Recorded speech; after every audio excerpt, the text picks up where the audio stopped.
Angliz tilindagi günümdük frazalar. Number 1. How is it going? Bul adamdардын күнүмдүк жашоодо саламдашуу үчүн колдонгон фразасы. Сиз муну How are you деген суроонун ордуна колдоно аласыз.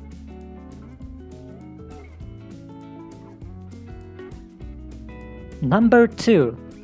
What have you been up lately? Бул фраза адамдан анын акыркы убакта эмне кылып жатканы, кандай иштери бар экендиги тууралуу сураганда колдонулат. Мисалы, сиз бирөөнү көптөн бери көрбөсөңүз, бул суроону ага коюп, анын күнүмдүк жашоосу тууралуу билип алсаңыз болот.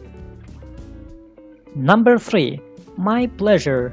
Бул фраза англис тилинде мен үчүн кубаныч же мен үчүн рахат деген маанини берет. Бул фраза көбүнчө рахмат деп айтканда жооп берүү үчүн колдонулат. Жана акыркы фраза take care. Бул фраза жакшы жүр, сак бол деген маанини билдирип, адамдар менен коштошууда колдонулат. Эгер бул видео сизге жаккан болсо, Билим Медиа каналына катталып, лайк басып, комментарий калтырып коюңуз. Take care.